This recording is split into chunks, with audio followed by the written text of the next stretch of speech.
connect your pentatonic forms together, right? The idea is you might know different forms of your pentatonic scale in different parts of the neck, right? You might know this form.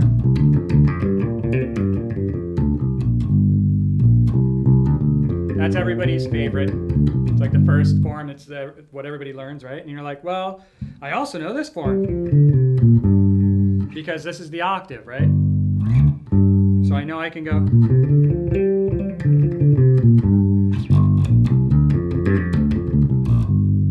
Right? You might even say I know this one too.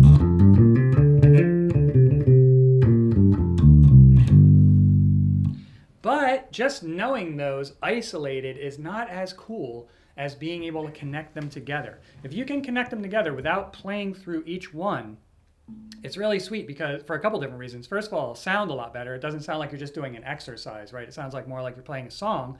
Secondly, if you are always, say, if you're like, oh, I know G pentatonic. I know this and I know it up here, so I know all the pentatonic scale up and down. I'm all good, right? But then what if you have to switch it to A? Right? If you don't know how to connect them, it's harder in your mind. Like say if you're playing an A right now, well, I might have known this when I play this in G, right?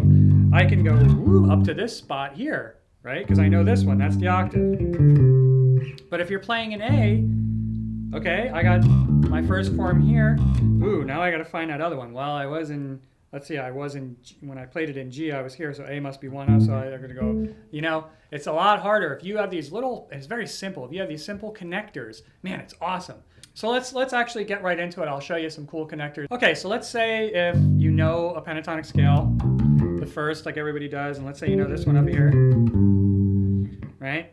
It doesn't matter. You can use this, this device with any part of this scale, whatever you know. Hopefully you're going to figure them all out, be able to connect them, being able to plop them anywhere on the guitar, and look at the whole entire guitar as one thing. But anyway, just for, you know, when you're kind of starting out with this stuff, try this. Start with your, where you would normally do this, right? This is what everybody does when they learn that first pentatonic scale because it sounds really cool. You can play it, I'll start with G. You can play it over, you know, G minor. It's going to sound cool. Lots of, all different kinds of applications for this, right? But if you want to get down here to the octave, how about this?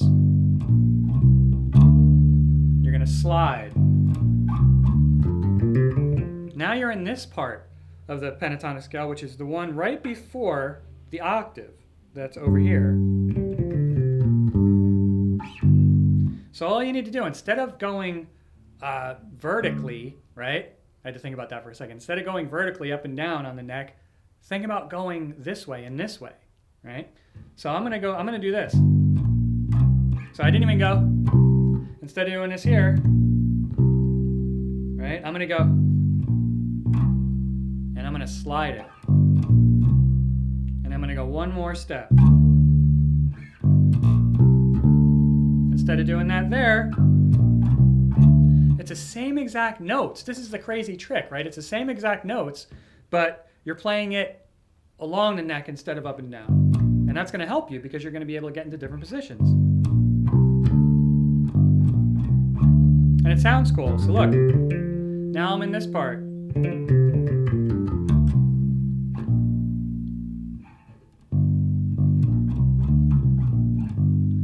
And remember, try this going forward and backward. So anyway, you're going to start here, right? And your mind and your muscles are going to learn this eventually without even you thinking about it. You're going to be able to go. You can play in this position, right? And then you know, now I'm in this position right here.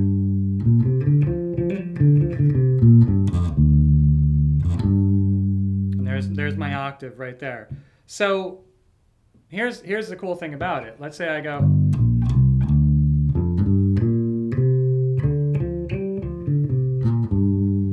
Right? Now, it's very simple. What if so that's in G, right? Well, say what if I'm playing, like I said, in A? I'm not lost anymore because now I have this roadmap of how to get to that other section that I like to play in, right? So I'm going to do the same exact thing. Like I started here, I'm going to start here. I know exactly where I am. know that's going to be the octave. Because remember, as bass players, we should know where the roots are. It's good to know where the other intervals are after a while. But at first, if you know that, always go back to that root note. So now instead of just hanging out,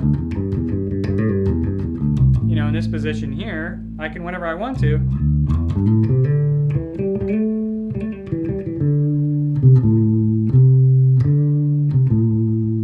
and know that I'm gonna be there. Let's say if I start in whatever, say I start in F, right?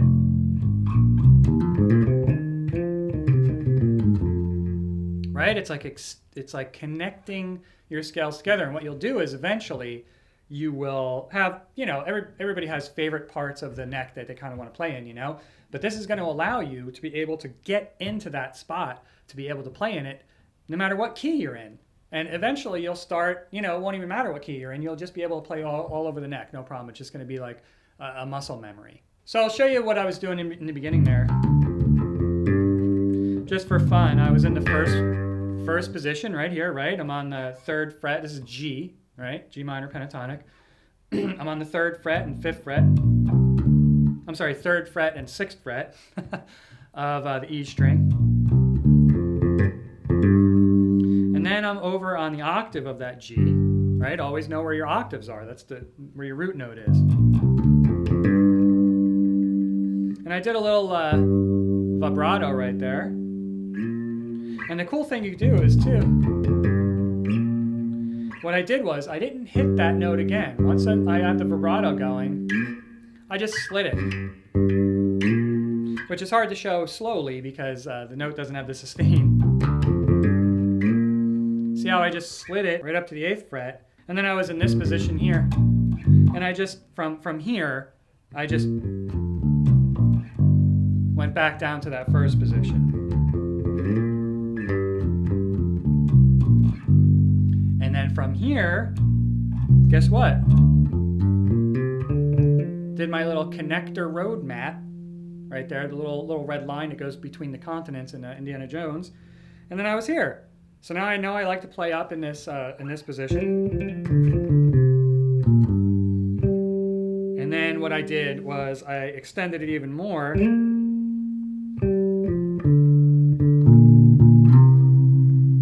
So what I did there was I'm at the 15th fret of the G string, slid up to that, right? Simply went down the scale. And here I did something kind of fun. Kind of get out of pentatonic a little bit right there. Right, those two notes, those are in that scale. Right? Played those two like a chord, right? I'm on the 12th fret of the D string, and I'm on the 13th fret of the A string. I just let them ring together. And just for fun, I slid them up. Instead of just sliding this note up here, I slid them both up so that I was on the 15th fret of the A and the 14th fret of the D.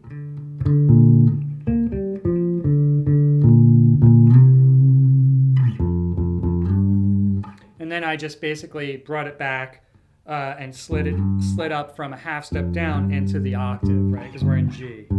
Again, that octave, I know where that is because I like playing in this. If you like playing in one particular position, you'll know where that is. Now you can get to it from anywhere, front and back, right? So then I just slid that back up, and then I think I slid down and again hit that root once again. Don't forget, click down there if you want to get my Epic Beginner Bass DVDs, and you got those lessons. Don't forget about those either. Anyway, have fun with that one, yo.